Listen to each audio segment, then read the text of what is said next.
Redondo, buenos días. Necesita un triple milagroso Pedro Sánchez para llevarse el último punto del partido. No lo descartemos, ¿eh? No lo descartemos. No descartemos ese sorpaso en escaños que no se dé y que pueda haber un empate, por ejemplo, porque las cifras lo manejan. Yo, de todos modos, hoy no me quito a Serrat de la cabeza y a Girauta cantándolo, y he pensado que puede ser un gran día y esperemos que Reino Unido se quede en la Unión Europea con todos nosotros, que es importante. Vamos a ver. Las apuestas apuntan a eso. Cuidado con el cisne negro, que es ese cisne que aparece, que cuando menos te lo esperas, de repente, el Brexit. O sea, esperemos que no, esperemos que no. Bueno, vamos a por Pedro Sánchez y vamos a empezar a darle el oráculo a Pedro Sánchez. A ver, la campaña de Pedro Sánchez no se puede entender. Esta campaña del 26J sin recordar el 20D. Y para recordar el 20D tenemos que ir a los 90 escaños que sacó, 90 escaños en votos que le legitimaron la noche electoral. Si recordáis, en 24 horas parecía que tenía que dar un paso atrás Pedro Sánchez o no, pero ese comité federal decidió... Esa noche todo el mundo le mató. Correcto, pero al final pasaron las semanas, ¿verdad? El renacido. Y él tuvo esa conversación, esto es una metáfora, entre César Luena y Pedro Sánchez. Casi como en el ala oeste de la Casa Blanca. Por eso quiero recuperar un poco al presidente Bartlett.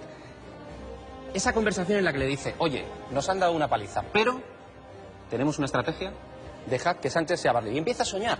Desde el no es no, empieza a trabajar toda una estrategia hasta que llega la investidura fallida. ¿Por qué es importante recordar eso? Porque la investidura fallida marca tres grandes ejes y tres posibilidades gubernamentales que siguen vivas en España. Una es la gran coalición, otra es, como no puede ser de otra manera, la coalición de izquierdas y, por supuesto, la posible abstención o que el PSOE se vaya a la oposición. Lo digo porque la campaña de Sánchez del 26J en ningún momento ha tomado posición.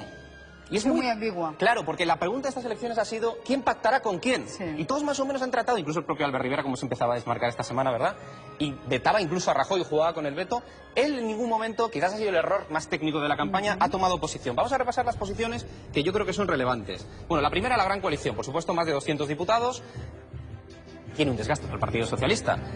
Esta es importante, Unidos Podemos, y dos variables en ella, la de 170 o 176, que lo recuerdo muchas veces, que no es necesario llegar a la mayoría absoluta, porque juega el PNV, juega Coalición Canaria, antes estaba Ana Oramas. Hay comodines. Claro, y un apunte que Pablo Iglesias tampoco está definiéndolo con claridad. Aun en el supuesto de que el PSOE no evita el sorpaso en escaños, ¿le daría la presidencia sí o no? Es decir, año 1986, ¿podemos ver una ardanza? ¿Podemos ver un ofrecimiento en el que, como hizo el Partido Socialista al PNV, yo te doy la presidencia y gobernamos juntos? No descartemos ninguna de las opciones. Son las opciones que tiene Pedro Sánchez. Y luego una que me parece muy inteligente, que es de... Bueno, es un personaje que todo el mundo conocemos, expresidente de Extremadura, Juan Carlos Rodríguez Ibarra, que quiero recordar el mensaje porque creo que incluso políticamente en campaña ha funcionado muy bien, que es, oiga, como mensaje, para movilizar a los tuyos. Y luego vamos a ir a las cifras y lo vais a ver. Oiga, si no me quiere votar a mí, si no quiere que gane yo las elecciones, me voy a la oposición. Y en la oposición nos quedamos. Inteligente la posición de Juan Carlos Rodríguez Ibarra. Y de Susana Díaz y de tantos otros. Sí, correcto, pero bueno, como muchas veces hemos destacado a Alfonso Guerra, a Susana Díaz, es bueno también recordar a Felipe González, por supuesto, a Juan Carlos Rodríguez Ibarra. Entonces, Pedro Sánchez en todo momento está entre ser ese ángel o ese diablo.